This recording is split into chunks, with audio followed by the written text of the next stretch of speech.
All right, we are live. What?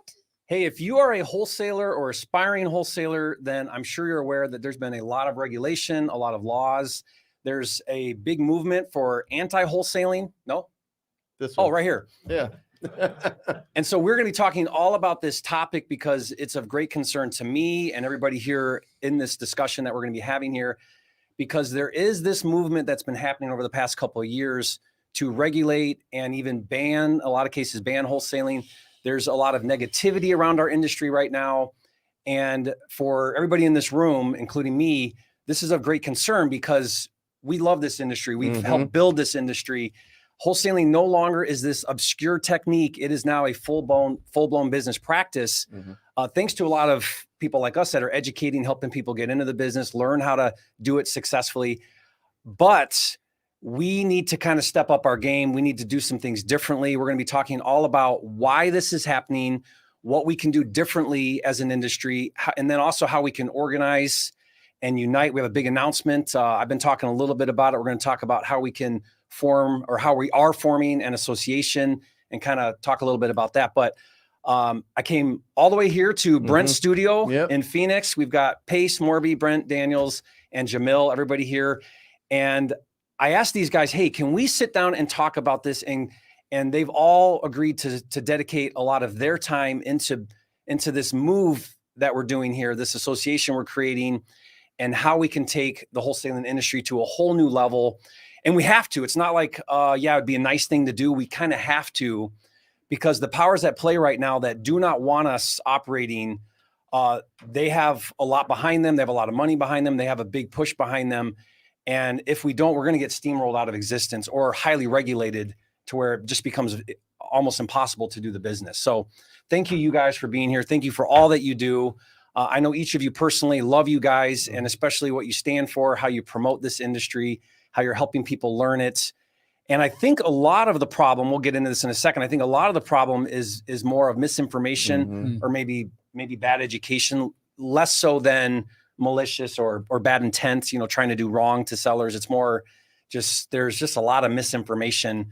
And so maybe we can help fix that. Yeah. Right. Yes. If we all work together, we can fix that. So thank you guys. Yeah. Thank you, Jerry. Thank you for coming in from Puerto Rico. All the way from Puerto Rico. You have been trumpeting this. You have been calling it out. You have been posting videos about it.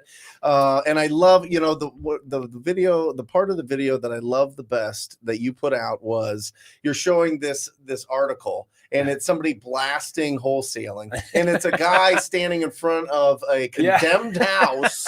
That's what we're talking about. Falling apart, I mean, that's what we're talking about. We're talking about going after that 6 to 10% of the real estate market that's in distress. The 12 million plus homes based on the 2020 U.S. Census, 12 million single-family properties have been vacant for over a year.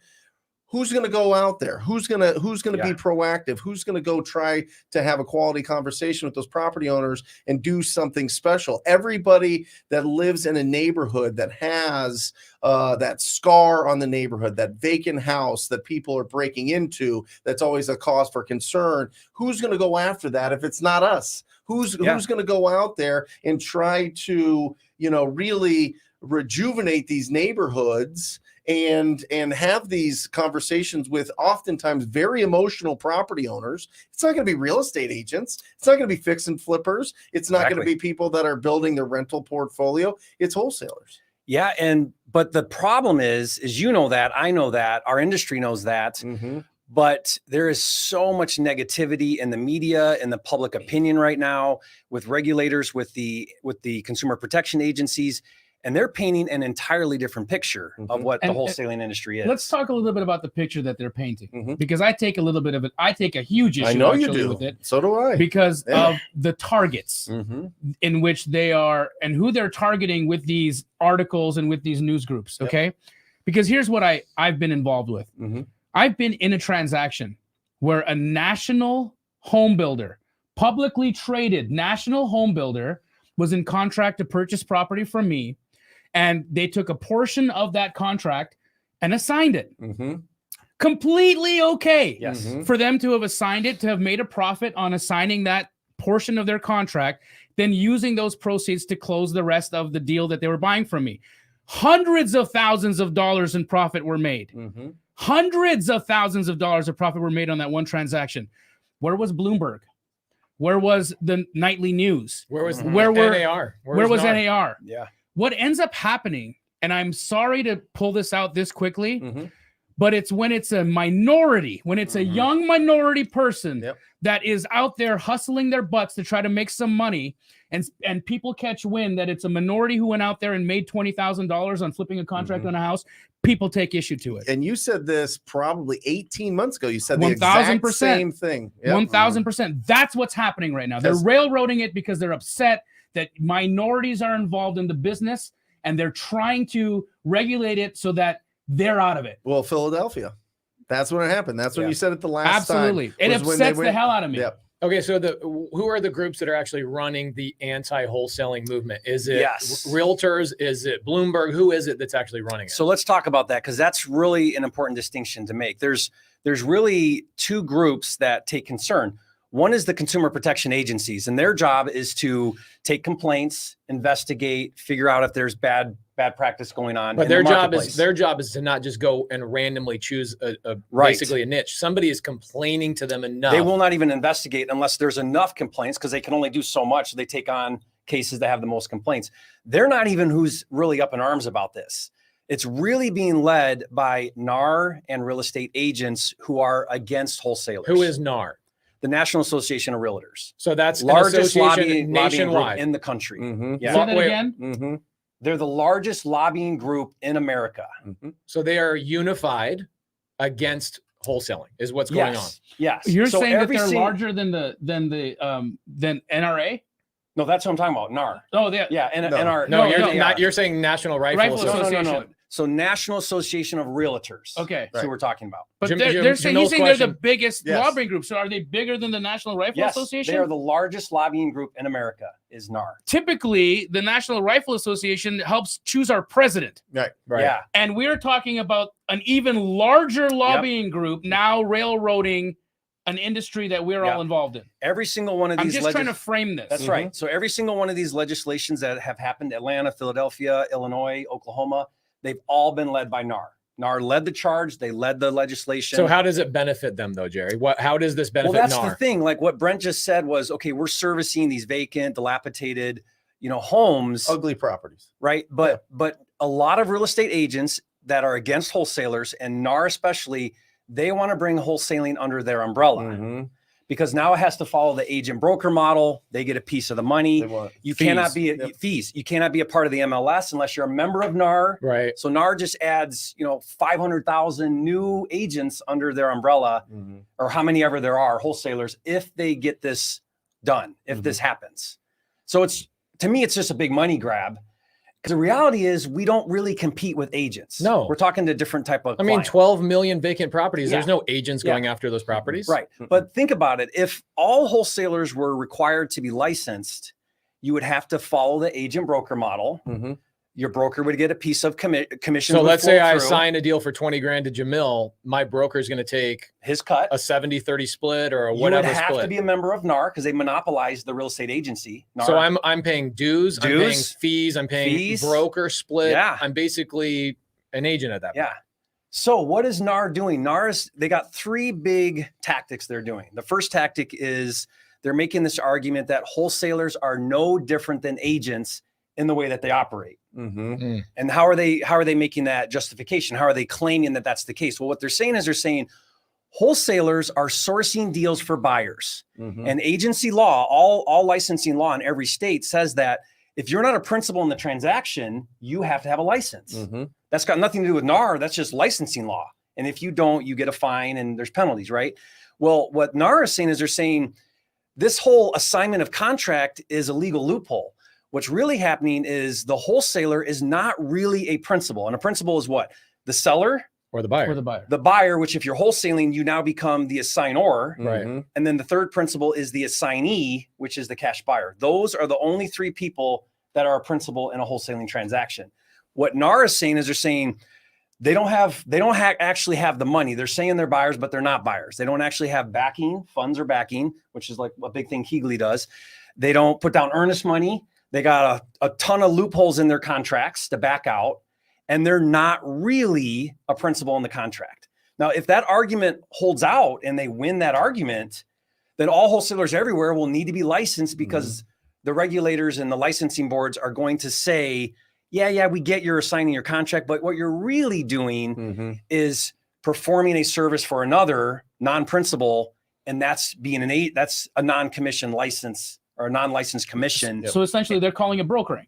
They're calling it brokering. That's one argument, is they're calling it brokering. Yep. And so you were saying there's three there's things. three. That's the big one. Okay. The second one is that what wholesalers do is illegal, and there's even a big push right now that it's fraudulent. Now, illegal would be civil law. So a seller says, I was harmed in some way. That's civil court. They took my equity. I didn't know what they were doing. Blah, blah, blah. They Okay. didn't close, and I paid for a moving truck, and it hurt me in some way. That would be a civil law. But there's some legitimacy to that, to be honest. For sure. Right. I just bought a deal in North Carolina, that exact situation. A wholesaler gets a house under contract. The lady moves out of the house, pays for a moving truck. When we get on the phone with her, she's in a sleeping bag inside the house. Right. So No we can doubt. agree what you said at the very beginning of the show is, hey, we've got some stuff. We got to get unified and make sure that there are things that are done properly. So that argument number two actually has some legitimacy to it. The problem here is that the push by NAR is that this is a collective issue, not an individual issue. Right. And Okay. that's like saying all real estate agents are good or all real estate agents are bad. No, there's good and there's bad. Right. Right. Yep. So that's the problem. So, but the real issue here is that the push is also not that there's just illegal activity, but fraudulent. And when fraud is involved, that's now criminal. That's prison time. That's criminal. Right. That's a whole nother issue. So how are they saying that wholesaling is illegal and fraudulent? Well, when you say I'm a cash buyer and you're not, they're making an argument that you're lying and deceiving and misleading the seller. There's a disclosure issue here. Agency is really big on disclosure. You have to say what you say and do what you do and be honest about it. Right. So that's a big one. You're lying to sellers. They really don't like the contracts a lot of wholesalers are using because of all the I've seen clauses, some really bad right? ones. No earnest money. They can cancel any they want. No cure period. Like literally nothing. Inspection ends on this the is entire a big, time. the big one here is if I don't find a cash buyer, I can back out of the contract. Right, That is not a legit contract if you have that in there. That's an option. Right. In all essence, that was what, and if it was disclosed to a seller that you're optioning it, trying to find a buyer, that could legitimize that methodology of doing a transaction. Okay, so their third argument is that the contract that a lot of wholesalers are using is illegitimate. Yes, that's a big argument. So you've got you're lying and deceiving. You're not a cash buyer, and then the other thing is intent. So when something's going to go to court, they're going to look at intent. So hey, I had a contract. So what? What was your intent? Right. So intent meaning, do you actually have any kind of ability to close on a contract, or did you disclose to the seller what you were really doing? Right now, this is different. I mean, guys, everybody listening here, I had someone comment on some of the stuff I've been talking about, and they said, Jerry, you have videos from a year or two ago where you're telling how to do the opposite of what you're saying now. Well, yeah, guys, I'm trying to grow and develop and change, right? That's called personal development, isn't it? Yeah. Yeah, like I'm doing things differently now because we have to. Yeah, you have to correct and you continue. Right. So correct and we continue. have to adapt. We have, like, I used to never put earnest money down on private contracts. Right. I'm putting as big as earnest money as I can now on private contracts because I want to show that my contract is legit. Here's earnest money. Earnest money really legitimizes a contract. Because of contract law, in a contract, you need to have consideration. Right. And that is the reason why in earnest money is tantamount to a contract being consummated. Right. Yeah, exactly. So, but here's the problem is I'm getting so much backlash from aspiring wholesalers, new wholesalers, newbies who are saying, Jerry, what you're saying here is like completely destroying the industry for us new people who don't have it. I was and just this just puts me in so much. This industry wasn't created for broke people to have a way to make it in life. Like, dude, figure it out. Go deliver pizzas until you have some earnest money. Like, this isn't here for people who can't figure stuff out. Like, it's the other way around. What is the industry and how do I operate? What are the things I need to figure out? How do I partner with Keegley because they have backing and JV or whatever I got to do to get a deal done? It's like find a way, solution. do it the right way. So I want to set the tone for the people that are watching because I can see that as well. I've said things multiple times. I did a YouTube video about this exact topic. I bought a deal from a seller. Her name is Jacqueline. Jacqueline gets under contract with the wholesaler. Wholesaler pays full retail because he has no idea what he's doing. He just goes and gets a contract because he's taught on YouTube to get a contract. So he gets a contract from a free contract. Yeah. None of this is his fault. Yeah. Because again, the industry is not unified. Right. So he's picking and choosing. Totally different Right. So information. it's not that he's a bad person. He's just picking and choosing what he can get his hands on. He gets her under contract. She then makes a decision to move all of her stuff into a U-Haul, ship it across the country, and before closing, and she's getting in preparation as you do. And then how does she find out that the deal's not closing? She finds out because she's old enough to realize that after 15 phone calls to the wholesaler going unanswered means this guy's not going to hurt. He went dark on me. Luckily, we ended up getting the deal under a creative finance situation. I paid somebody an assignment to bring the deal to me, and we helped the lady out of a bad situation. I make a YouTube video about this, and I get backlash when I said, "Guy, I'm criticizing the way the person wholesaled." And the backlash I got was, "You don't want people to be successful in wholesale. You don't want people to wholesale." I'm like, no, the exact opposite. Right. I want you to be successful, but if you're going to be a professional and you're going to elevate and be multimillionaire in this business, there are certain things you need to do. Yeah. So at some point during this show, I hope we can cover we're going to talk those about things. It. Yep. I really want to talk about it because there's Are you anti-wholesale? No, I want to. We have to make this industry better. Okay. I just want, guys, I want to make sure that's clear that we're going to make sure that you guys that are not doing, you are learning how to do wholesale. Between a couple of our live streams, we've got 700 people watching right now. Listen, money is never the issue to prevent you from doing wholesaling. You can find a way to get earnest money. You can find a way to partner with somebody with backing. You can find a way to do marketing. All of it you can do. What are just so we can maybe Brent might want to write some of these down. What are the things that wholesalers are attracted to this business for? No money down. Okay, no money down. I don't have to have any credit. I don't even have to have really any experience in real estate. I don't have to be licensed of any sort. I can jump into this, go on TTP's YouTube, your YouTube, or any of our YouTubes, and I could learn how to get a deal done in the next 24 hours. That's No owning property. No owning property, no management, no tenants, and I can go get a check for 10 grand, 50 grand, 100 grand within the next week. Essentially, the wholesaler is skilled at spotting potential and selling that potential off. That is correct. That is all we're talking about. And again, when we're discussing this whole concept of equity and what that even means, right? I think one of the things that hasn't been distinguished, especially in these articles, is when they're talking about the equity theft, or these actors that are selling and taking a piece of the contract. That equity doesn't exist until new equity is realized. Again, by improving the property. Until the value add happens. There's potential. Exactly. Potential. All Potential we're doing equity. is selling potential. So I still, again, when you're looking at this from that perspective, right? As wholesalers, because I get just like you, I get backlash from people. You guys, wholesalers, are a blight on the industry. You guys are stealing people's equities. You guys are robbing grandma. Wait a second, okay? That's not how this goes. That's not how this entire business goes. In fact, all of these properties that we're typically putting under contract are in such terrible condition that their as-is value is exactly what we're paying for it. And what we're selling is a piece of the future potential. And what it would sell for if it were listed with a real estate agent. Correct. It's not like they would have got a better deal if they could even get it done at all. So that's so true. Well, and listen, value is determined by a ready, willing, and able buyer. The buyer determines the value of the property. Sellers don't do it. The market doesn't do it. You and I don't do it. Appraisers don't do it.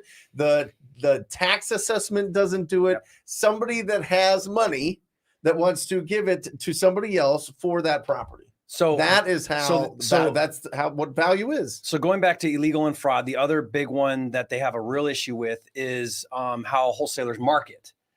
And so what's happening is people are marketing properties that they don't own, and you cannot market a property for sale. What you're saying specifically is you're saying that I, as a wholesaler, you're not talking about my outreach to the seller. You're saying once I get my contract with the seller, I turn around and I blast that on my email list, or I text it, or Craigslist, I do whatever, Facebook, wherever, and I'm marketing a property that I don't have ownership on, or I don't have an agency agreement with. Correct. That is illegal, and it is illegal. Because but you can market your equitable interest. You can market your contract.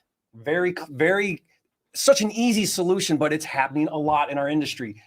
So think about this. The principal is either the seller, the assignor, or the assignee. There's a lot of bird dogging and JVing that's being done inappropriately, that they're saying you are not a principal. You're marketing a contract that you're not a principal in.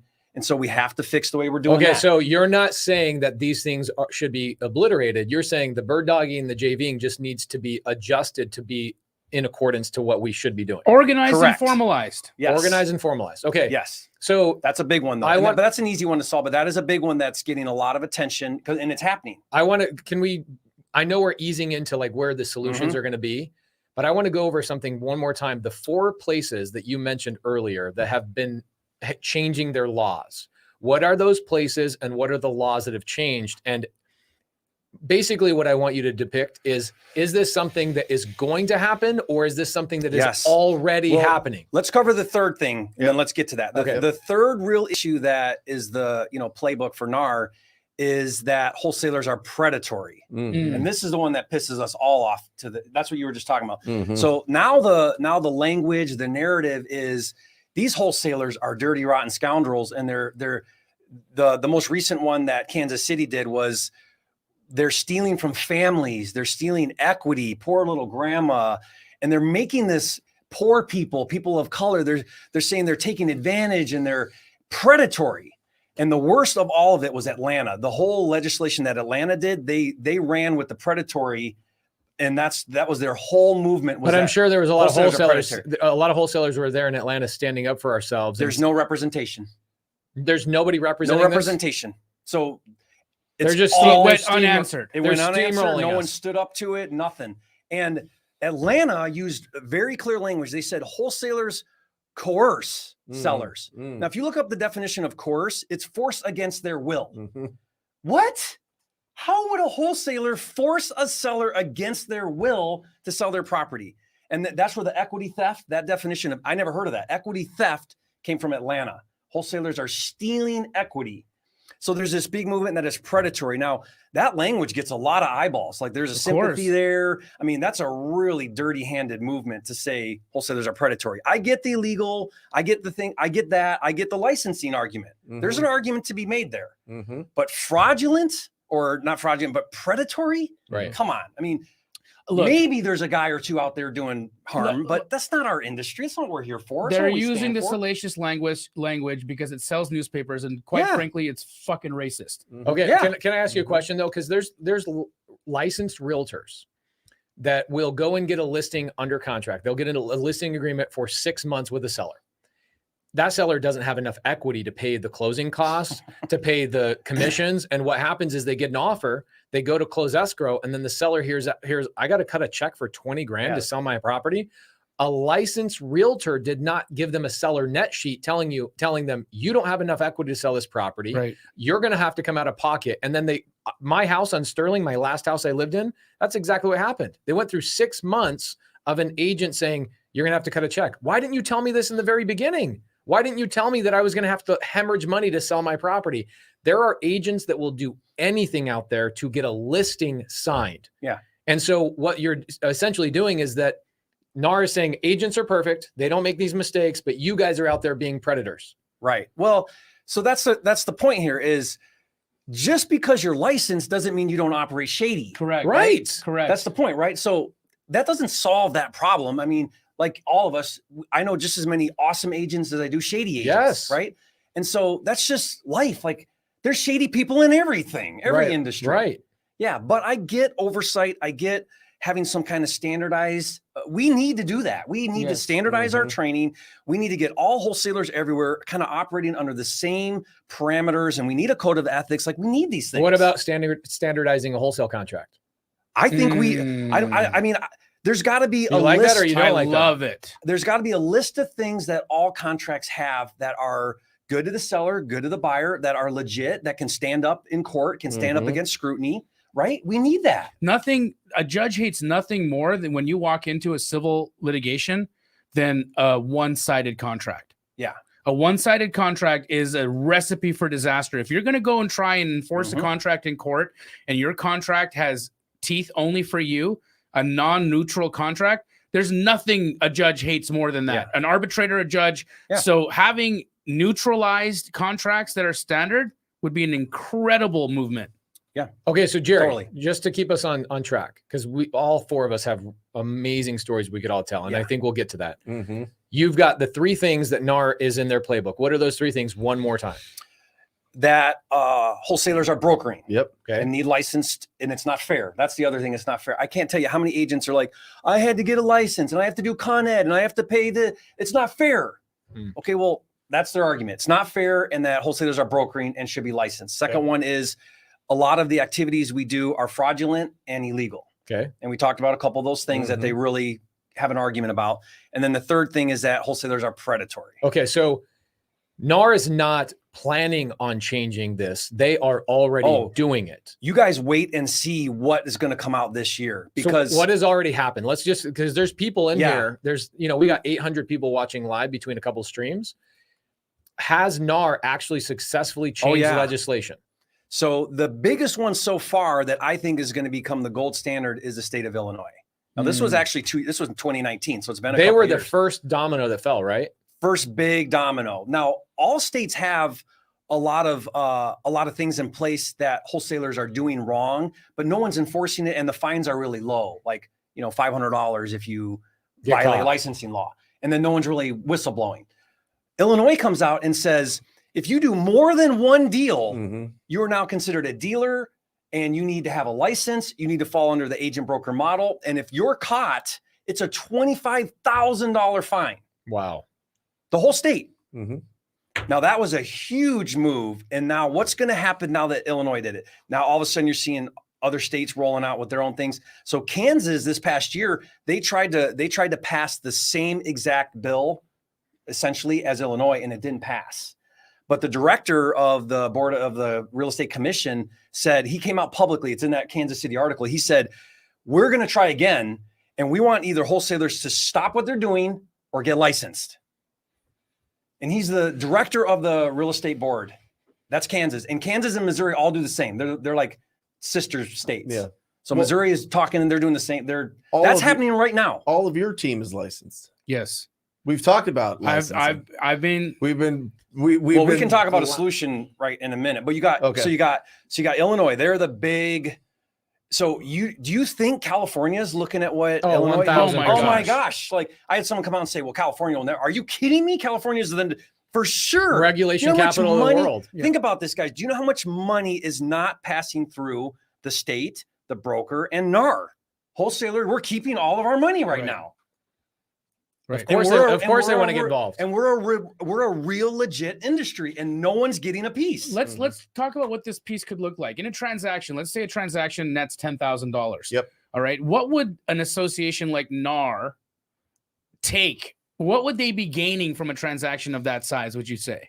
Well, typically it's about 1,000 to 1,500. So about 15% a year. So 20% goes to your broker, or whatever your splits are. Right. Yep. So you would take $2,000 of if your broker split is 20%, that'd be $2,000 out of your 10K going to the broker. Right. Now you have to pay dues now. So NAR's getting dues, broker's getting money. That broker's now paying NAR, right? It's all funneling back. NAR did last year, NAR did 260 million in association dues. 1.5 million dues. Agents. Now, NAR is in constant legal battles. They're in a huge one with the DOJ right now for monopoly. But think about it. NAR owns the MLS. Right. You essentially cannot be a real estate agent without being a member of NAR. I'm a licensed broker. I own a boutique brokerage in Michigan. I've had my license forever, and I'm a member of NAR. And I hate NAR. Why? I can't have MLS if I don't pay NAR dues. Yeah. Right. Because NAR owns the MLS, and they mandate that. It's the biggest racket ever. So here we are, right? So Illinois is done. So Kansas is done, or they're working. They'll get it done. So Atlanta's a market I love. I love buying deals in Atlanta. It's one of my favorite markets. What happened in Atlanta? So Atlanta basically said their law says that if a seller says no, like if you contact the seller and they say no, and you contact them a second time, it's under a commercial harassment. Yeah, harassment. Then you're now violating their law, and you pay fines and fees. So essentially, if you cold called a seller and they said, no, I'm not interested today, and then you put them on a direct mail drip You campaign, better not. that would be called commercial harassment. When my furnace cleaning company commercially harasses me every single Right, month. and agents. This right. is interesting because I get So think about direct mail. You better not send 2 direct mail pieces. a direct mail doesn't work until you've hit 4 or 5 Right. times. Yeah. Like if you do the math on direct mail, you don't start getting calls from that seller until you mail the 4th time. Yeah. When did this go into effect? Just recently. Like 2 couple months ago. But 2 I months feel ago. like I haven't. Well, like, yeah, because it people hasn't are been still winning enforced in yet. Because Atlanta. nobody It hasn't been and enforced yet. and the industry is just like going about our day, right? Like we're not really. We're still This is whistling Dixie. this should be Yeah. freaking us out. Like Yeah. what the heck, man? Here's what happened. I had a lot of my students stop cold calling in Atlanta and go to other markets. Right. So now what's going to happen is we're going to start scurrying to other markets until we start getting closed out in other markets. Yeah. Like you don't want to go build a big business that's doing 10 deals a month and then have somebody come along and go, you owe me $400,000 for all the violations you've made Yeah. and shut your entire business down. So what's happening is I've seen a lot of people stop cold calling, stop doing anything in Atlanta and go deviate other places. And now what they're doing is they're like, well, I guess I'm only forced to be able to do agent outreach and I'm going to go work with agents in Atlanta. That's the only lead source that I can focus on. But that's the contradiction. So are you telling? So now wholesalers can't contact the seller more than once, but agents can send direct mail. They can knock doors. yeah. They can do whatever they want. Interesting, How come huh? they're not part of that same? It's only wholesalers. It's because they don't have. It's because we don't have any regulations and we don't have a unified front saying here's our standard operating. And a code of ethics. Yeah. And a We code don't of have ethics. code of and a ethics. legal team that's going to fight this crap and say, Right. wait a second. Now, here's what's funny about Atlanta. Nowhere. I looked at all the legislation. I looked all the thing. Nowhere did they show one seller who actually was harmed by a wholesaler. This is what I It's think all about all the hearsay. time. Have you It's all guys hearsay. ever had a seller that didn't thank you when you Right. bought their house? Never. Offer to take you to dinner, give you a Never. big hug? No, Right? That's never. my experience too. Yeah. So here we are If calling. anything, it's them backing out at the deal or whatever, Yeah, before it closes. It's a or seller something trying to like get that, a higher you know what I purchase mean? price from somebody else. So or here's whatever. Atlanta but- saying wholesalers are predatory, although we don't actually have one single example. Well, it's because nobody was there to defend ourselves. Right. Yeah. They just steamrolled right over us. Now let's go to Philadelphia. Philadelphia, which was led by Alan Dom, who is a big time broker in the Mhm. city Yeah. of Philadelphia, and Yeah. he's on the city council. So he's probably sick of wholesalers just crushing it He's trying around to him. he's trying to eliminate competition. Come on, Genius. no one talks about how I found that out. Researching the guy. What the heck? He's a huge broker in the city. Yeah. And so what Philadelphia says is they say they got a bunch of weird things, but basically the big one is if you don't disclose to the seller how they can find out what the real value is of their property, so you have to give them ways to like, okay, here's how you find out your value and a couple other things. If you don't do these things, then the seller can get out of the contract and not close without any repercussions. So they don't have to perform on the contract. They also have a licensing thing, not a real estate license, but you have to register as a wholesaler with the city and pay the city fees Right. to register basically as a wholesaler with Yeah. the city. Okay, so that's there's some things there. You can work around some of that, not real big issue, but it's more about the narrative of like these dirty, rotten wholesalers. That's because it's just catching wind and it's getting on Bloomberg and it's getting all this So national NAR attention. is just barely getting started. Oh yeah. They're Because just getting started. I imagine before Illinois got done, it was probably years and years of them working and spending millions and millions of dollars lobbying against this. They finally get that first big domino to hit. Now you're seeing Atlanta and you're seeing other places, and it's probably just going to snowball until it's a major problem for us. Is that what you're seeing? As soon as you get to maybe 4 or 5 states that have done it, Oklahoma's also Oklahoma, they call it the Wholesaler Predatory Act. Yeah. Like predatory Predators is in the act. is in the name of their act. The word predatory. And what act did they release?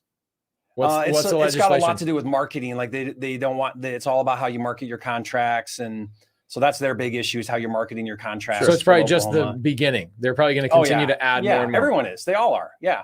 So it's going to snowball. The dominoes are happening, and we're behind. I feel like we're behind the ball. Like we got to get going here to organize, to standardize, and we need legal counsel to fight some of this stuff. Like we gotta grow up now and stop being the little kid at the playground, Mhm. right? Is how Okay, I'm so looking at what? it. So is that the solution? What is the solution to this? Well, so I think educators everywhere like us, we need to be really talking a lot about best practices, Mhm. like with our following and our education. We gotta stop pushing so hard this like zero down, no effort, easy, right? Because I think that's drawing a lot of fly by night, get rich quick crowd in our industry. Yeah. And those guys, maybe ethics are lacking a little bit. Like, hey, if I can make 10 grand and screw somebody, I'm okay to do that. Or we got to move away from some of that. They don't have any experience. They don't know what they're doing. And so you're asking somebody to come in that has no experience, nothing, to jump into a business where there's not I guess a unified system of education. Like, which contract do I use? Right. Do you know how many contracts have I seen and touched? Hundreds of different contracts. I've changed mine dozens of times, right? You know? Yeah. So definitely standardized training. I think we need to have certifications where people can feel like I'm getting the right education on how to do this business the right way. I mean, there's two things that I'm telling people that will solve all your problems. One is get a real estate license. Yep. Yes. I mean, that may not be what you want to do, or you may not like being under that umbrella. But if I get a real estate license, what's the second thing before I cut you off? Get a real estate license and stop doing assignments. Stop doing assignments. What's the solution? Double close. That's what I'm doing. Can you double close without having any money? No, unless you can double close in escrow, which some title companies will do. My title company does it. Yeah. So it's an easy solution. It's a relationship thing. A lot of new people are going to really struggle with a double close in escrow. Means you're using the funds from the cash buyer. So what you're doing is you're eliminating the narrative that you are not a principal and that you are not an actual buyer. Once you don't do the assignment and you buy the property and close, you've performed on the contract. No one has an argument anymore about what you're doing. You are the actual buyer. Yeah. So instead of you sourcing deals for other people, you source a deal for yourself. And then close with my cash buyer 5 minutes later. Right. Problem solved. Or simultaneously. Simultaneous. Transactional funding is going to come in. Yeah, there's fees for that. Yeah, that sucks. But I don't want anyone coming after me and accusing me of predatory or any of that. Right. So we are trying to move completely away from assignments. Now, I know the assignment's the best way to do it. I know there's no money involved. I know that. Everybody knows that. But if you want to do it right, solve the problem completely, just perform on the contract and close. Problem solved. Get a real estate license, problem solved.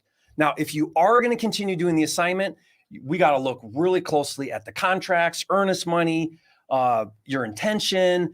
If someone says to you, show me that you actually have funds or backing to perform on this contract, because that's what the court's going to do. If you go to court, they're going to say, could you have closed on that property to call yourself a principal?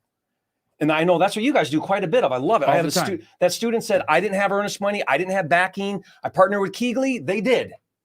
We split. I did my deal. Like, get it. You can get stuff done. I started a funding company for transactional funding to help students have money to double close. I've heard good things about it. Like find a solution. But I don't necessarily, I love all of those things because we do them as well. But I do feel like you're alienating a group of people that are like, piss off a lot of people. Well, not even that. It's just like there are people that might be 18, 19 years old that don't have any other opportunity to make good money other than jump into this and assign a deal to a guy like me. Mm-hmm. Right. So is the solution to then work with your cash buyer and say, cash buyer, I'm going to utilize your funds to double close this? All of that. So you just have to be thinking, well, here's what you have to do. If you're going to do the assignment, first of all, it's going to get harder and harder and harder as more regulation passes. That's going to stop you being able to do that. But if you still can, and if you want to, and you like that model, fine. Just know that as soon as you do the assignment, you just open up a ton of scrutiny. Okay, so is the solution for me to get licensed as a realtor and pay a portion of it to my broker potentially and have all these other regulations and continued education and fees and all this other stuff? Or is the solution to go and double close and then I'm done? I don't even have to have this conversation anymore? Correct. Conversation's over if you double close. So why would you ever need an association of wholesalers then? What would an association of wholesalers do for us? If you're just doing double closing? Yeah.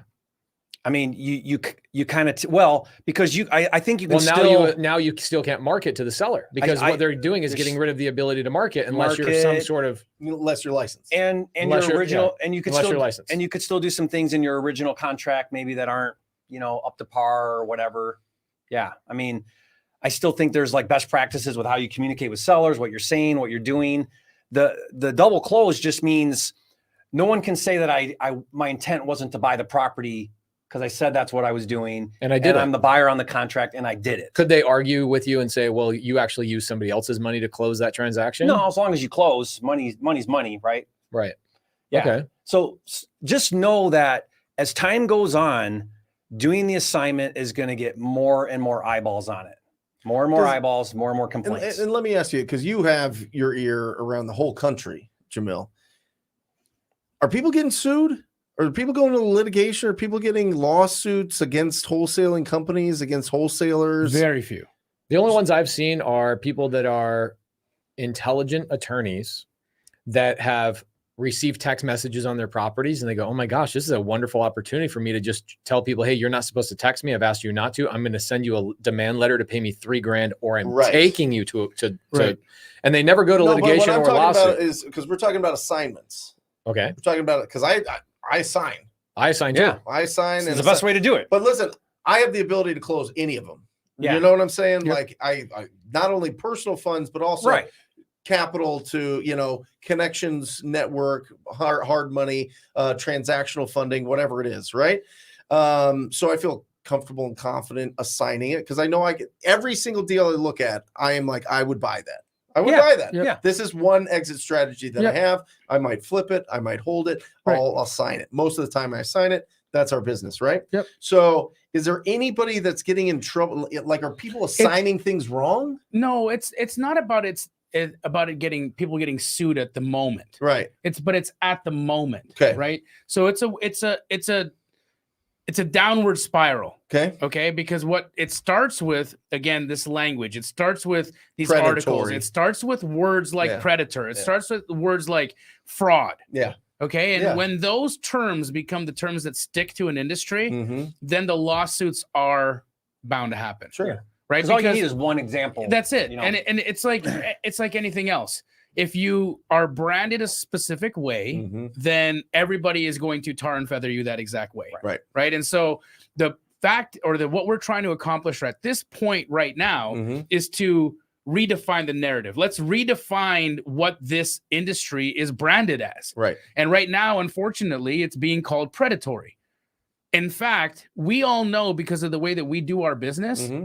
that it's actually a service-based industry. We're course. helping people. 1,000%. We help communities, we help neighborhoods, right? A lot of these vacant houses are where crime is happening, where drugs are happening, where prostitution comes, rapes, things like this happen in these vacant properties. Mm-hmm. And when a cash buyer comes and then rejuvenates that property, we are now elevating the entire neighborhood. Well, it's an investment into the street. 1,000%. Literal investment into the Here's a the question. neighborhood, the street. Absolutely. Is Open Door, OfferPad, any of these guys regulated at any point? Heck these, no. These guys are marketing like crazy. But do you ever hear a Silicon Valley company be called a predator? No. They're called a business. Yeah. Okay? They're called a business. And again, I'm so sorry to have to say this again, but it's because we've got people of a different hue running those businesses. That's what's happening. Let's just call it what it is. Guys, this is the industry coming after minority groups because they see minorities profiting off the situation. And that's 1,000% what it is. But Brent, going back to what you're saying, it's less about is this happening, and it's more about just the perception and the movement and the money grab by NAR and anti-wholesalers and stuff. Because if you look at so far all the things that have happened in these different places, none of it was coming from the consumer protection agencies. Right. None of them said, hey, we received 1,000 complaints from sellers, from these wholesalers. Mm-hmm. Let's step in and investigate. None of it. Right. Not one of that has happened yet. Right. Now, I'm sure there are complaints, right? But not enough to where that's the real thing that's happening. What it is it's National Association of Realtors pushing this legislation, and it's hearsay. Yeah. It's all hearsay. Well, I think, and you talked about Open Door and OfferPad. Yeah, These are brokerages. Right. But have we ever These seen are an licensed article people, written right? about, hey, when we let's break down an Open Door contract? Again, I have nothing against Open Door. Right. Open Door, great job. You've done well. Mhm. But let's break down an Open Door contract. The purchase price on an Open Door contract and the net proceeds to Yeah, it's not seller even close. are two completely Yeah. different numbers. Now tell me how that's not some form of misleading. Well, the higher price that they buy things, the more that they can sell it because it's a comp. Again, Yes. So let me stop you on that because that is so important. I used to work for Open Door as Yes. a 1099. I was Contractor. a general contractor. What did they hire me for? They paid me $250 per house, literally for 30 minutes worth of work. I made $1 million take home in 2015, Mhm. primarily from this exact thing. And what happened is Open Door, who they paid their bills. They did well. I liked working with them. But what they did is they'd get a seller into contract. They then hired me as an independent contractor to come in and beat the seller up on the price. I'd take my inflated invoice, send it to Open Door. Open Door would take that invoice and say, seller, I'm sorry, we're going to have to renegotiate $40,000 off of your purchase price. Right before closing. Right before closing. Now, that was years ago in 2015. They've since brought a lot of this in-house to do it, so it's a little bit more seamless, but they're still doing that. We see sellers that we're negotiating with, and I'll say to a seller, they go, well, we're talking to Open Door. I go, great. When they come back to you and try and renegotiate with you 2 days before close of escrow, please give us a call back, and we'll help you out. And we get a lot of contracts that way. Right. So how is it that that's not predatory? How is that not misleading? It's because Open Door maybe has some lobbyists. Maybe they're a little bit more unified. Maybe they're a bigger gorilla to take down, or maybe they just are smarter about the way that they do business. I don't know. I see them being more predatory than any wholesaler I've ever met. Totally. And agree. they have volume. I mean, like, okay, you got these onesie, twosie wholesalers, or you got a huge company doing thousands of transactions, like, right? Right. Yeah.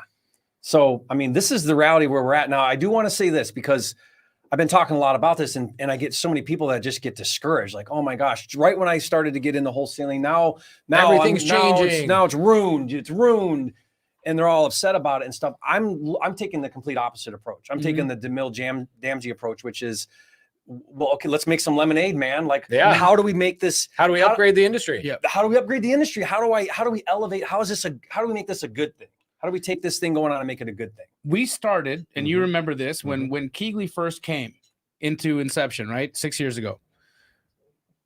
The first thing we did was get everybody licensed.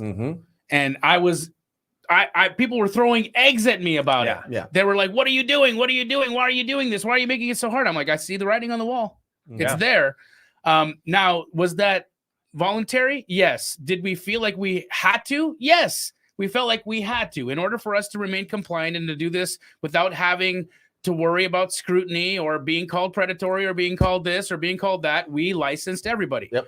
But again, licensing is expensive. It's one of the line items on our yearly accounting that is an extreme expense for our company, right? But honestly, because I'm a proponent of licensing too. So am I. Let's take all of this and set it aside for a second. I think for wholesalers to get a real estate license is a huge benefit to your Absolutely. business. You can get referral fees now. Right? Credibility. You can set up your own showings on market. You can get MLS to comp. Don't need That's prop the best stream. that's the best comp tool out there, right? Is the MLS. Batch. So, well, I just mean, like, you can get really good data. Yeah. And so there's so many benefits to having your license. I think for me, I think our business does 20, 30,000 just in referrals, where we talk to a seller, their number's too high. Oh, yeah. We say, hey, why don't you talk to my agent? They can help you sell that property. I get, a percentage of that list fee. You cannot do that unless you're licensed. So being able to refer other agents and get a cut of that commission is a huge benefit. Is there ever going to be a way for a wholesale license and a real estate agent license to have some form of reciprocity or coexistence? Here's my vision about that. Okay. I feel like it's all got to come from somewhere. If we can organize and we can create standardized training, and that training could reach a level of sufficiency to where a state could come in and say, we want to adapt this training and we want to bring this to the state level, and we want to use this as the standard for licensing. And now wholesalers can operate their own industry. Agents are over here, wholesalers are over here. We feel like there's oversight. We feel like there's standardization. We feel like there's a way to do things the right way that's consumer protecting and all of that. But we got to just start. And I think if we could get that training and that standard on our own before anybody recognizes it as any kind of formal certification, then the day will come where you could actually become a licensed wholesaler and do the business the way we do it, because we do it different than agents, right? We serve a different client, and wouldn't that be amazing if we actually had that? Agree. Yeah. Totally. The other thing with just being an agent, and I had this conversation with my broker before I hung my license with Stunning Homes and Steve Trang. Yeah. The conversation I had before was, okay, if I'm a principal on this contract, and I assign my ability to be the principal on this contract, I give that to or sell that to a cash buyer. I'm no longer in the deal. There's no there's no agency here. There's no fiduciary Correct. duty here. Correct. Like I'm a ghost. I'm floating here. You're a line item on a HUD. I am a line item on a HUD. So, But that has to be very clear disclosure. How is that? Where's the agency? You know what I mean? Like it would have to be right. So here's the thing. So I'm licensed too, right? So every time I talk to a seller, I have to disclose. Of course, I'm a licensed real estate agent, and I'm acting right now as a principal in this transaction, not an agent. Right. I'm not an agent. Right. I'm not representing your best interest or buyers. I'm a principal. Yeah. I'm my own thing. Yeah. I'm a corporation. But what I'm saying acting is to make a profit. From a standpoint of real estate departments, licensing, NAR, what did we do? Who did we represent? That's why I'm thinking having a wholesaling license Would as its clarify own that. thing Would clean that up. clean that all That would- up. that would Exactly, clean that because up. it would There's no gray. remove the concept of agency altogether. Right. That's what I'm Okay, saying. pause. We've got 1,000 people watching right now. Wow. Okay. Awesome. So let's just give them a little bit of love, guys. Thank you for coming here. We've got 150 people on Instagram, and we've got we've been floating between 900 and 980 people on YouTube. So guys, thank you so much for being here. We've got a combined about 1,100 people watching. Why don't we pull out a couple of questions and then let's go on to how we can solve this problem? What do you guys think? Great. Are there any questions or comments? I can't read there's a exactly. lot. So many. It hasn't stopped. So there's some angry people. There's some pumped people. There's people that are coming up with solutions. I'd like to see in the comments who agrees with actually being a little bit more formal here and upgrading the wholesaling industry rather than just letting everybody be willy-nilly. Right? Do you agree with that, or do you want to keep the industry exactly the way it is? Because there's always going to be people that are upset. Like, why are you changing? Sure. You know? Look, I'm the last guy to say more oversight, more regulation, more rules, more requirements. Like, right? I mean, but Yeah, you live in Puerto Rico, bro. Yeah. I can do whatever I want. No. No, but the big thing that I keep telling everybody is whether you like it or not, it's coming and it's coming fast. And so you don't have a choice. Like if you just sit and wait, it's gonna happen to you rather than you act. It's gonna act upon you. Why this is so important is because there is no better business in the world, in my opinion, than wholesaling real estate. There is no better business. God bless you. I agree. Okay, That's so true. Whether I'm wholesaling a cash deal, I'm wholesaling a creative finance deal, it does not matter. No. Wholesaling real estate is the easiest and best way for me to make $300, $400, $600, $1 million in my first year with not having to go to school for 16 You can't years. do that in any other business. No that other I've ever business. seen. You And can't no- do that in any career. And none of Right. them are as rewarding either, right? Most of there's industries that go out and sell it. Like, I'm not going to knock people that sell insurance because it's a great industry, but I don't get as good of feelings selling insurance to somebody as I do by helping somebody out of a bad situation out of their house. Totally. You win, the seller wins, you make a lot of money, your buyer, you are employing as a wholesaler. We did the math one time. You are employing an average of 50 people on one wholesale transaction deal. because you've got contractors, appraisers, and title companies, companies. and now someone's taking this vacant property that no one's paying taxes on. The city's getting, And you're making the everybody's neighbor winning, right? Everyone's my values go gosh. up. Yeah, but see, we're preaching to the choir because we know this, Right. But Bloomberg and the press and They the have no media and NAR out there, the language is completely different about what we really do. Hey, team back there, you guys got any good questions or comments that you'd like us to address? I see a whole bunch in there, but I can't quite read them. A lot of people are agreeing. Anybody that doesn't agree, I'd like to get somebody who's like, no, I don't like this. Let's get a contrarian up there. And I don't mind a contrarian. That's the No, thing is neither like, do let's I. have the conversation. But we will shame you. No. And by the way, guys, Jerry's shirt is technically navy. It's not an all black out. Yeah, that's right. I didn't get the memo. Yeah. Well, hey, get him a TTP hoodie. Let's. What do you guys got? No. Yeah. Listen, I think that it's important. Here's what's beautiful. This business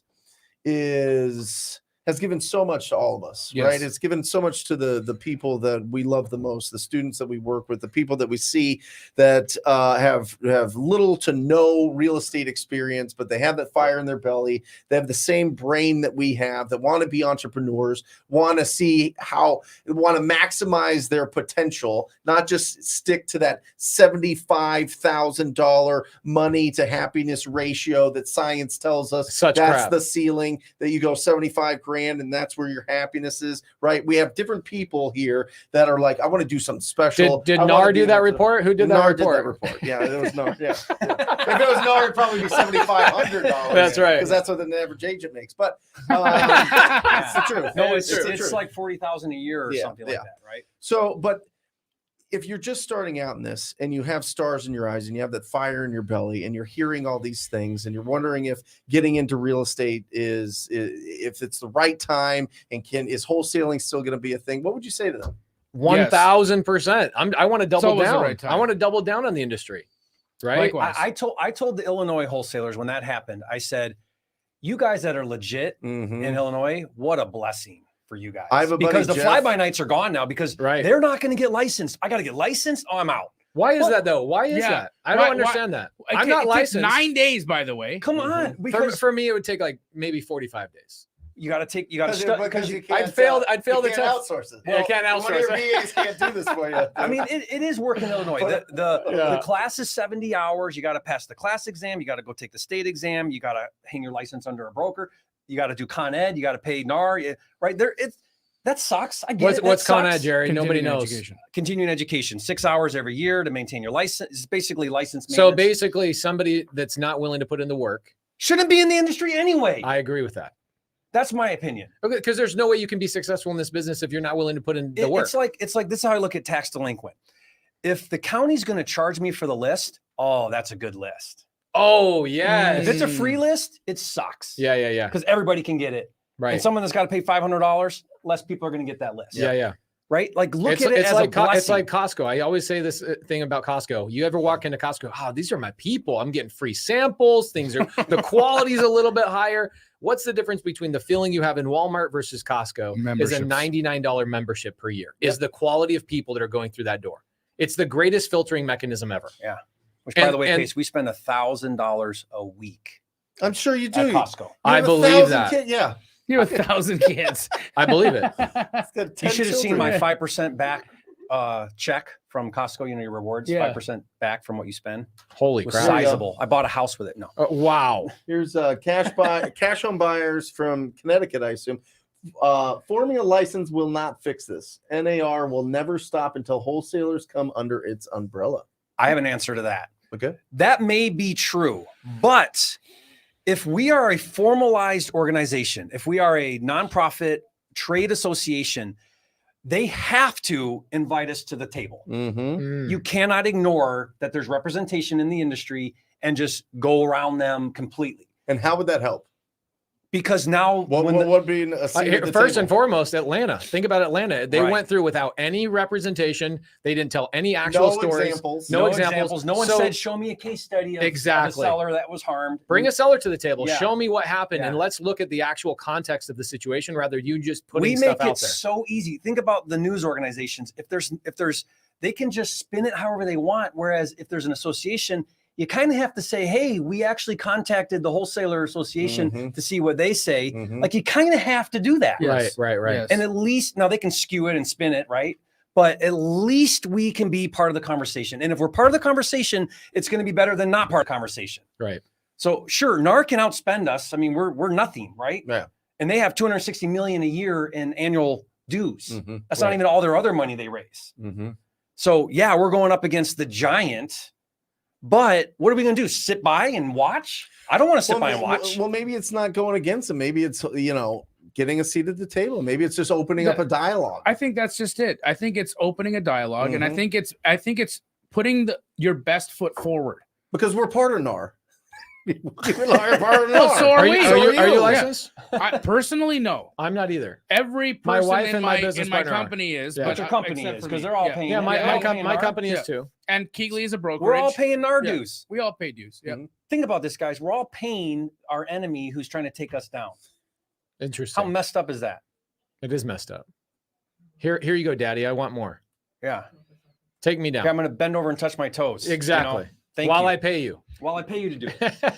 So we formalize, we organize. Yeah. We create a standard code of ethics. Will you before we get into that, A lot of people are with this sentiment? This is what I was why bringing. would the I know. conversation better? This is Yeah. so. First of all, I feel I feel like a lot of educators in our space are just ignoring this issue for this very reason. Because And that's selfish, because here's why. If I don't want to talk about this because maybe a student of mine is going to not join my program and I want to just paint a rosy picture of wholesaling, that's wrong. that's selfish, Yep. right? Like you need to know the issues and you need to know what you're getting into. And if you can't handle that, or you're not a big boy or big girl, this industry wasn't for you anyway, because I guarantee you, after you've gotten 100 rejections on offers, you're out anyway, because you can't handle the rejection anyway. Right. I heard Brent say 200 quality offers to get a contract. You know how many people are not willing to get 199 no's? Right. Bro, we have a contract we just got last week. Obviously, we all have CRMs. My CRM says we followed up with the seller how many times to get the contract? Dozen. Whatever. 100 times. It's the Well, it most. wasn't Atlanta. It was not Atlanta, but it was the most we've ever had to follow up with the He's seller. going to get a bill in the Oh mail. my We gosh. we had a deal last year. I bought a house on Des Moines, right? IRS lien, all sorts of hairy stuff. We've all dealt with it, but we followed up with the seller for 52 times. 52 Yeah. times. And when we got the testimonial from the seller at the title company that went in to sign, we had the testimonial. I said, if there's anything you could say about how we handled you, what would you say? And the seller says, thank you for not giving up on me. Yeah. Thank you for not giving up on me. It's a great, I have it on my Front of Instagram. mind. So when they finally were ready, who should I call about my deal? Pace. Right. He's been calling me So, every but week. my point of bringing that up is if you're not willing to do a little bit more work, you're not going to be successful in this Yeah. industry regardless. Sometimes it does take 10 calls. Sometimes it takes 50 calls. Sometimes it takes whatever it does. Realtors, Monique Walker, who we just had on our show, she does follow up like crazy Every all day. the time. It doesn't Every day. matter if you're a realtor, if you're selling insurance, if you're selling tires, it requires follow up and it requires long effort to be successful. For me, Pace, nothing more would be more devastating than 5 years from now, there is no more wholesaling. And I mean, I've got 18 years in now in this industry. And to think that that could be a possibility, I mean, that's extreme, right? But it could be a possibility. That's devastating. When you're and, saying- and I don't want to see that happen to our industry. It could become the greatest thing ever if we want to take it there, I think. I agree. When you say wholesaling, are you meaning assignment of contracts? Because there is 70 different definitions of wholesaling that everybody has a different spin on. I call it the art of finding discounted properties is what wholesaling is. Most people just think wholesaling is assignment. Are you saying assignments are going to go away, could go away? That's what's under attack is assignments. That's what's under attack. That's what I want to clarify. So for me, my business model is flipping. So, new construction, fix and flip, buy it, resell it, buy it, clean it, resell it, buy it, gut it, resell it, right? Like all of these things, short-term flipping. But the big thing that's under attack is that assignment. Yeah, right. because it just opens up all those doors. Because people don't have the funds to close, which is fraudulent. Because people are aggressive and backing out of contracts and locking up contracts that they have no intention of closing on, but they're going to try to beat them up later on the price when it gets real nitty gritty at the end, right? Some of these brokering, all those issues we talked about right. is where that's all a derivative of the assignment method. Yeah. Got it. But I mean, we can't. Well, let's we can't sit here and say no more assignments. That's I say it a little bit, but it's a hard thing to say because it's such a powerful technique to do our business. It's the best technique. Right. It's the There's best. nothing beats it. What is transactional funding? A lot of people, we got 1,000 people. You got to know that there's at least a couple hundred people who don't know what transactional funding is. What does that mean specifically? It's just when you have your AB contract between seller and buyer, and then you have your assignment between you, wholesaler, and cash buyer, it's creating two separate closings. Well, if you close on the first transaction with the seller, you got to have the money, even if your second closing is 5 minutes later. Right. So transactional funding, it's like day funding. It lends you the money for 5 minutes until you get, and then you pay it off on your Let's say second that I closing. have a $200,000 transaction and I'm assigning it essentially to my buyer for $240 because I'm like Brent Daniels. My average assignment fee is $40,000. Yeah. I assign it for $40,000. Okay. I assign it for 40 grand. Perfect. I don't need any transactional funding. But if I go, man, I'm worried about this. I want to double close this. I need to bring $200,000 to the table for 5 minutes so that I'm the buyer, and then I'll sell it to my buyer for $240. How much less money will I plan on taking home on a 40,000? It's going to cut into your fee for sure because you're going to pay. What are we talking about? 1 to 4 is the going industry rate for transactional funding. So if And I, is there of the transactional 200. funding in non-judicial states or judicial states? what are you talking like Florida, Atlanta, stuff like that? All the ones that's real tough. Where it's real tough. Real tough. Very little. Mhm. There's very little transactional funding in there because it's risky. Mhm. It's a higher You have level to of pay. risk. What I'm saying is the 1 to 4% depends on the risk. Right, but that's and that'll they be would do it at 4%. that's where they Yeah. do it at 4 points. So let's Yeah. just take that $200,000 transaction, right? Mhm. What's 4% of that? 16,000, 8,000. $8,000, right? So if you're $8,000. going to make a $40,000 Brent Daniels assignment fee, Mhm. you would actually make a $32,000 profit by using transactional Because you had funding to and pay a double closing. closing company. even less and because you're going to Even pay less, you're gonna closing pay- fees. Yeah, you're gonna So have your 10 closing grand. fees. It's gonna You cost might you you 10 might grand. cost you 10 grand to do it. And sometimes because if we're not all as skilled as Brent Daniels is at negotiating deals, there might only be $10,000 in Right. a deal. Right. In which case there might be a Then deficit it's- if you try to. Well, then it's 2,000. But couldn't I Well, go- yeah, you're right, because if it's on a $200,000 buy, you This see is what I brought up earlier is couldn't I just have a conversation and get trained on how to communicate with my cash buyer and say, hey, cash buyer, you are going to be required to buy this deal from me and do my transactional funding at 0 points. it's just not super clean, because now the argument is, let's take that scenario. Let's say that I'm going to use my cash buyer to prove that I'm a principal. Well, you're not now, because whose proof of funds are you showing, right? Who's actually the buyer? Well, your cash buyer. Well, now the argument is, well, then you're not a principal. You're brokering for your cash buyer now. Yeah, Is relationships. the will- argument that can be made. right, but the relationships would start to change. I mean, You got to change a relationship. Yeah, here's the thing, right? Business will always evolve in a way that's going to be towards things getting done. See, this is such a great point. I want to just lead into this because this is a really good point. Everybody gets afraid when like Joe Biden is the president. Oh my gosh, taxes this, taxes that. My guys, smart people always adjust where they We figure out a way. we figure out a way. Wealthy people All- people figure out a way. Wealthy and intelligent, Successful. resourceful people always find a way. And that's why being an entrepreneur is the best, is because we go create industries based on new regulation. Mhm. And so what happens if regulation happens, the industry will change. How would a relationship change with a cash buyer and myself? They become your lender. Oh, Essentially, what Interesting. happens is they become a become lender. a lender to you, Or a partner. or a partner, or a limited, or a small JV partner Mhm. for the time. okay. And then once that transaction has taken place, the partnership is dissolved.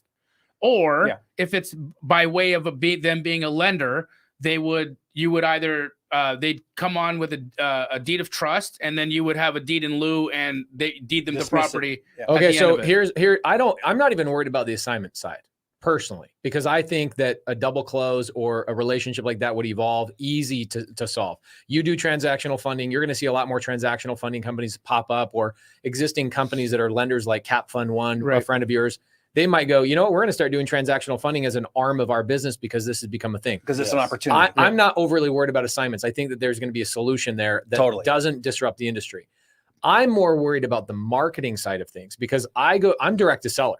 He's not direct to seller, right? I'm cold calling, I'm texting. We do a little bit of direct mail in very niche markets, or like we pull down our list, we niche it way down, and we do direct mail. So if I'm not a licensed entity, I can't go out there and just market in any market. I can't go to Atlanta and call people because now I'm a predator. Mhm. So would a National Association of Wholesalers lobby against those laws and say, hey, look, these other people are doing it? For sure. I mean, part of this has to be a legal fund, because we've got to be able to fight some of this and stand up for some of it and do what's right on our side, right? So, but that's what an association does. It's gonna have those things in place. Like, hey, this thing's coming up now in this new city or this new state. We send our representation to the table and we say, this isn't right, and challenge it and Mhm. fight it Mhm. and maybe reverse some of this. Some of them, like Atlanta, that needs reversed. That needs challenged. Right. That is just completely Yeah. blatant, wrong. It's wrong. Totally It's wrong. Mhm. I'd Mhm. love to just have a lawyer go in there and sue that for everything you it's wonder- worth, you because wonder it's not how- right. You wonder how strong their defense would be, or if they're just like, I'm going to file this and it's going to go because there's nobody stopping me. If There's I were no legal, I would say, counter-argument. show me an example Right. of these claims No, but you're I'm making. I'm just wondering, like, Case if you go, closed. I mean, if you do have representation, go into Atlanta and pick this thing apart.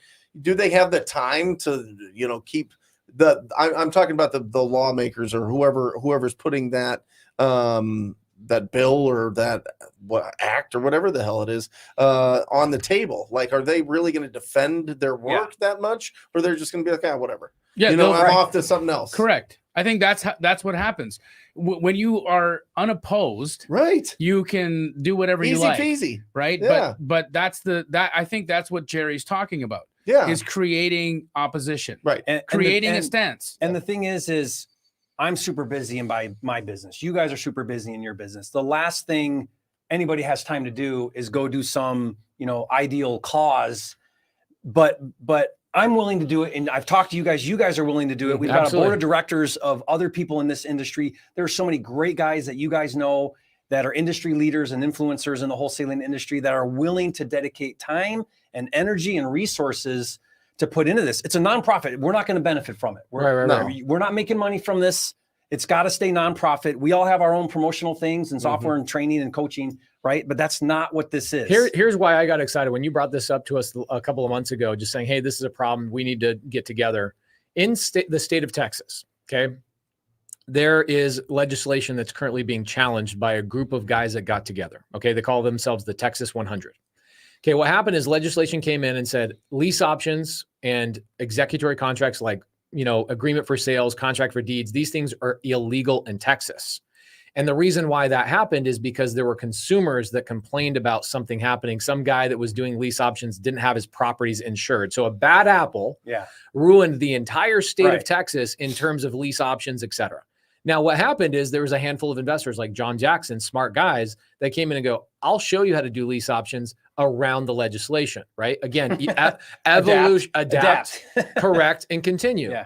But it's a little bit of a headache. And so what him and Scott Horn and a couple of other guys did is they collectively got together a bunch of creative finance investors, and they went and lobbied against this legislation with great success. Yeah. And they organized. They organized. And I watched this happen, and I'm like, you guys changed. And you know what's funny is the legislators are like, yeah, we really honestly don't care. Yeah. We had to put this legislation in place because somebody was complaining, and it was unopposed. And another, it was unopposed. Another Nobody great example. Was collective. I don't know if you guys know this. I haven't talked to you guys about this, but I don't know if you guys know. But the recent Biden bill really attacked self-directed IRAs. Oh yeah. I saw that. They wanted to take the control out of the IRA owner on investments. I mean, do you know how huge that is? Most of my private lenders do it through their self-directed. So you're saying that they would take their ability to make a decision where their investments go. Yeah. I mean, and it went completely untalked about. No one.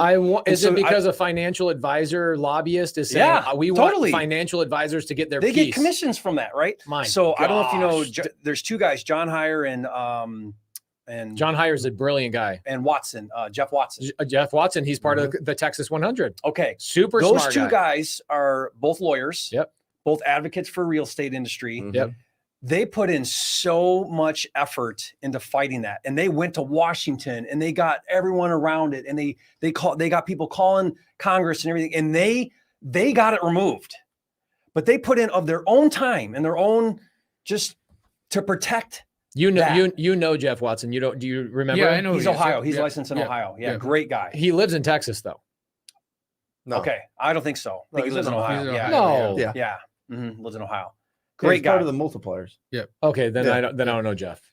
The point I'm making here is somebody willing to fight for that cause stood up and they got it pulled out and they saved the self-directed IRA. But who's going to do that? Who's standing up for us? We have to. The leaders of this industry have to. So, with this said, yes, Jerry, what are we proposing? Okay, so we are in the early makings of the association. It's a 501c3. It's been formed. Nonprofit. Meaning Yep. there's not four guys here sitting trying to make a profit off the situation. Nonprofit.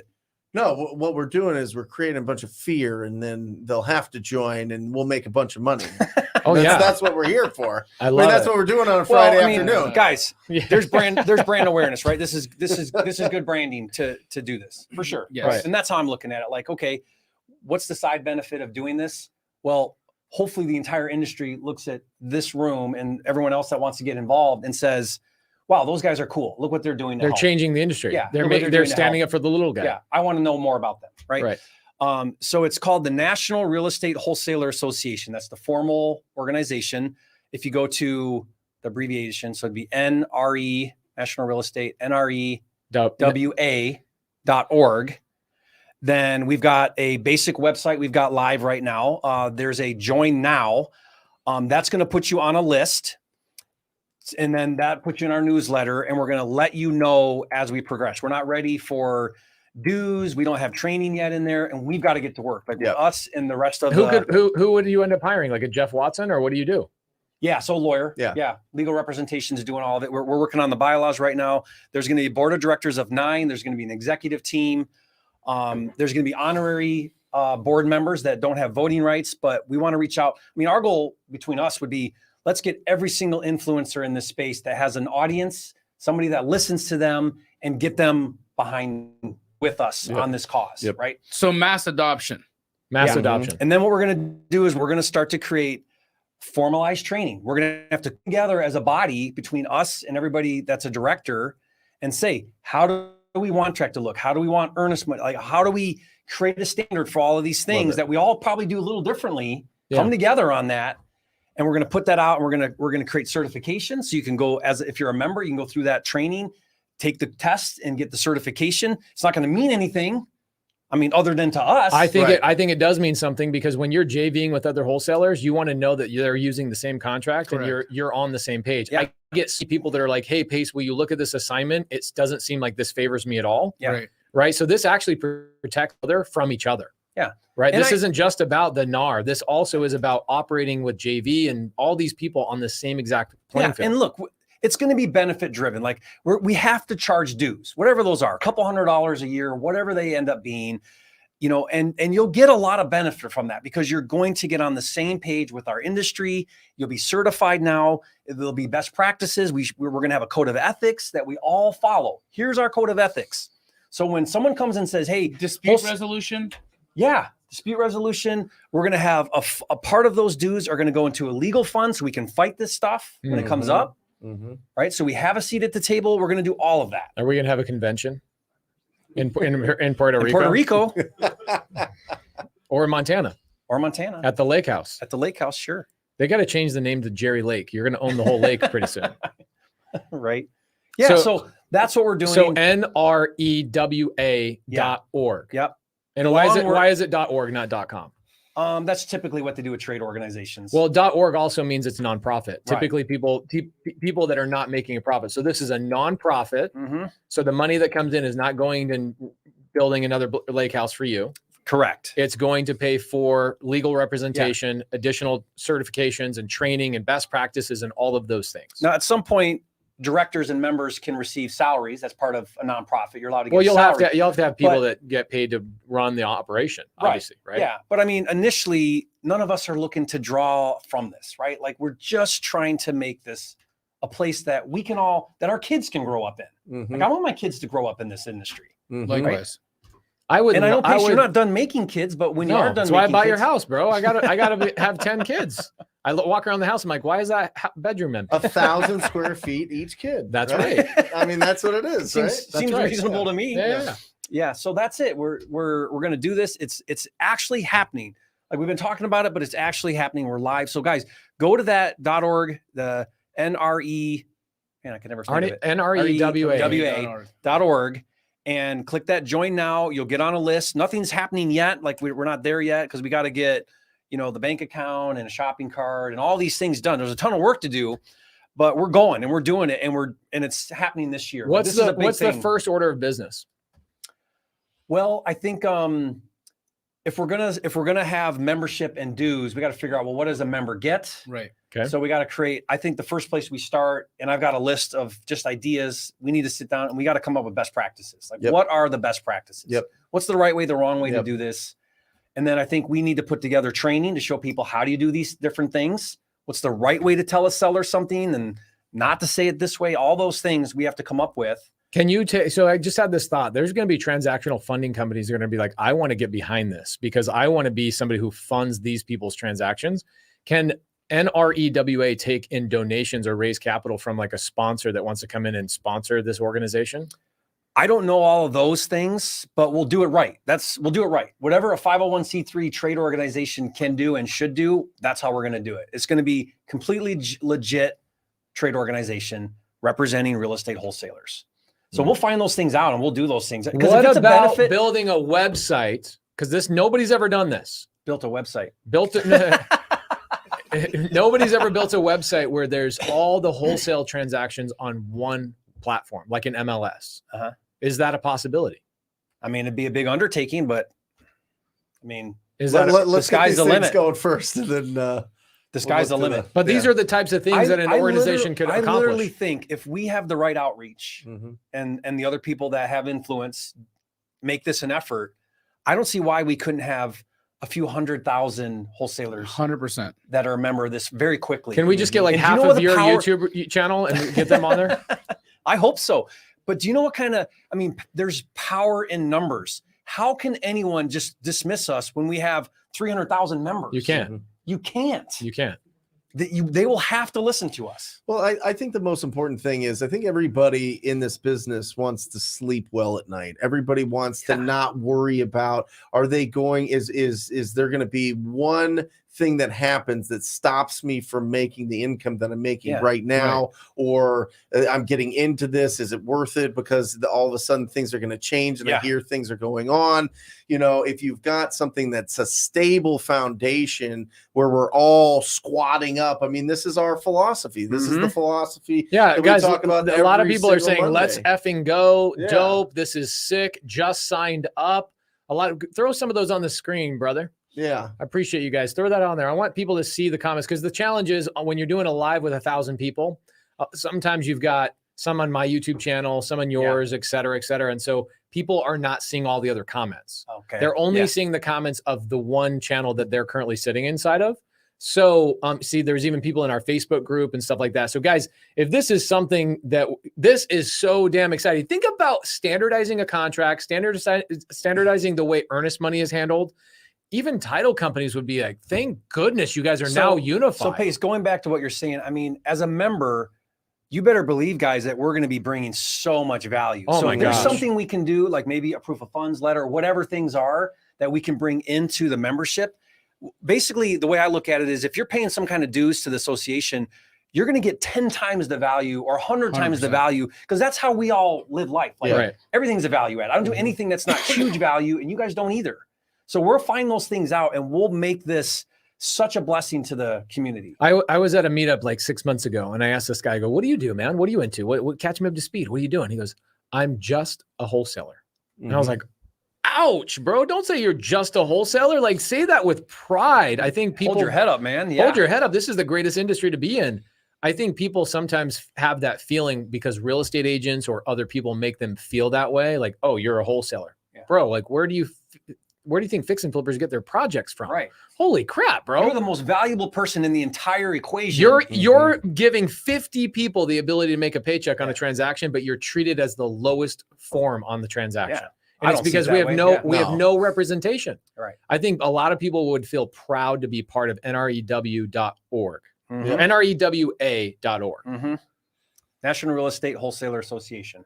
Love it. That's it. So guys, we've got a tattoo artist over here in the back. The four of us are going to get NREWA.org tattooed on our chest. We need to have an album cover. Eric's got to take a photo of us to make it look like an album cover.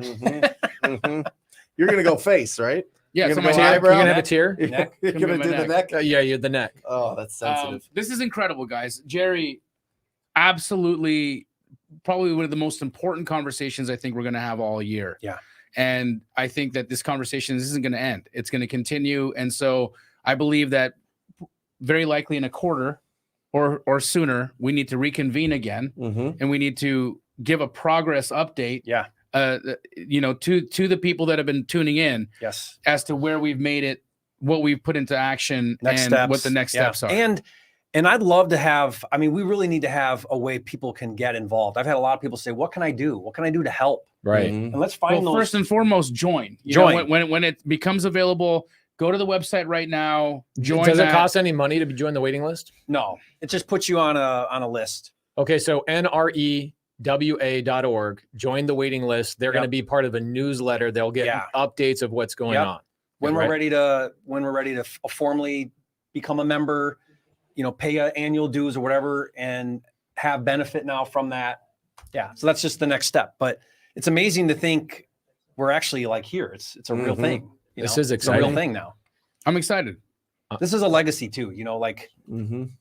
I want people to look back one day and say, thank you guys for saving this industry that was about to go down. Make it better. And make it awesome. Yep. Yeah. Well, we're just we need 400,000. We need other people to be involved, be excited. NAR is 1.5 million active members. Right. That's active members paying dues. So yeah, I love it. That's where we're going. Okay, hey, can we go through the comments just real quick? I want to see what kind of love and questions we've got in here. Let's just throw a bunch of random ones on the screen. I buy houses. Ephraim says, you guys brought excellent value. I'm down to help. I'll speak and be a face. You guys brought excellent value today. Thank you. 3 of you are my mentors, Jerry, Jamil, and Pace. Thank you so much. This is awesome idea. Wholesale civil rights. Joined Maru Estates LLC. Nice. Boom. Guys, in the comments on the side, it's free to join. We've got 1,000 people between Instagram and YouTube. How many people have signed up at NREWA.org for this? Let's see in the side chats. Type in me. I want to see you guys fill that up and encourage other people. What I find is it's interesting. We do a lot of lives, Jerry. I do 3 lives a week. I know. And what I find is that 100% of people get excited about stuff like this. They want to be a part of it, but they won't take 1 minute, literally 1 minute to go sign up for something. Yeah. And so I tell people, I go, how you do anything is how you do everything. Right. If you're not willing to at least join a waiting list and like get part of an email update letter, like, are you really part of the solution or are you just consuming content? Right. Guys, don't ever just be here to consume content. We want action takers. There we go. This is a completely free organization, or at least a free sign up. At some point, there will be dues as it gets more formalized and gets more organized. I think even like I'm thinking about when you release some of my favorite videos you make on your YouTube channel are like, hey, here's new legislation coming out for texting and cold calling and all that kind of stuff. Imagine this organization having full-time people just researching all the laws and all the things that are going on. And the challenge, one of the biggest challenges is real estate law is governed at the state level, which means every state is going to have their own nuances.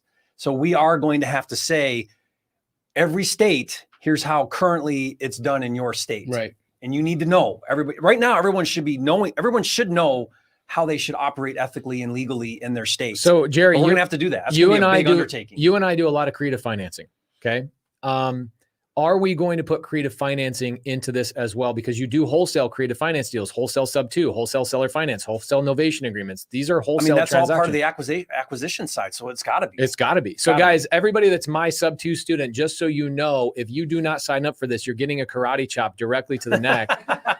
And if you're an astro flipping and you don't sign up, you're going to get astro flipped. That is correct. That sounds painful. Yeah. Guys, our entire organization is under attack. I'm watching it. Atlanta, my favorite city. When Jamil and I know we're going to speak on some stage in Atlanta, I get all giddy and excited. When I heard Atlanta was cracking down, it hurt. I'm like, whoa. Especially the whole predatory. Oh, it's it was trash. so sad to see. It was so disheartening. Totally.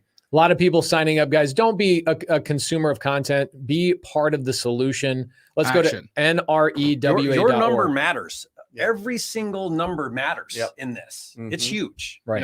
So get your wife and your kids, your dog, everyone sign up. No. Jerry, you've been releasing stuff on your YouTube channel about this, and you're going to continue to release stuff on your YouTube channel about this. When is your next video coming out about this?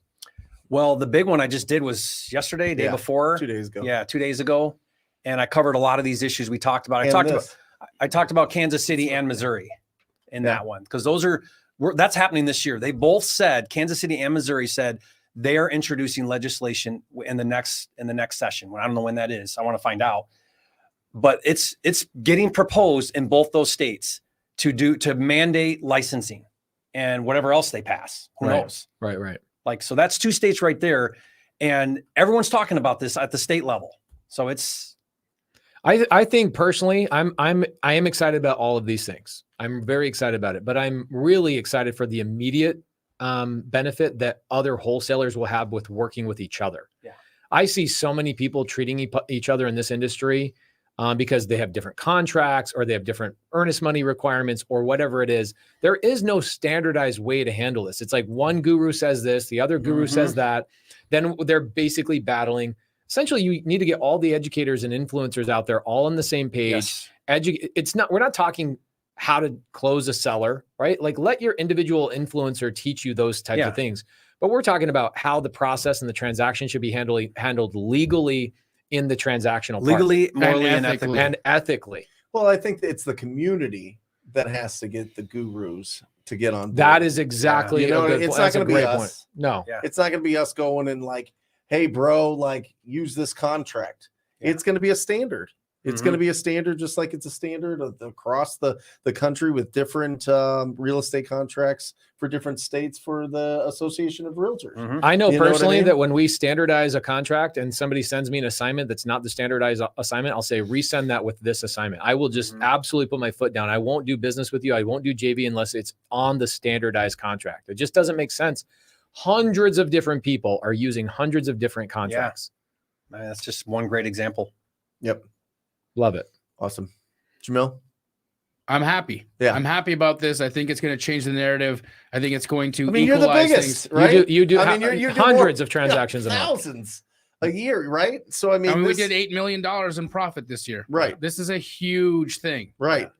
We're looking for donations at nrewa.org. And that was just in our wholesale business, not our franchise. Right. Right. Awesome. Wonderful, guys. Good. Thank Thank you, you, all for everybody. tuning in. Listen, we love you guys. Thank you for tuning in. And Really, really important. I know it was just popped into your day, but And let's keep this conversation going. Yeah. Let's talk about it. You Yeah. guys talk about it. I'm going to keep talking about it. Let's get everybody on the same page with how important this is. awesome. If you need comps, batchleads.io/email. Bye. See you guys.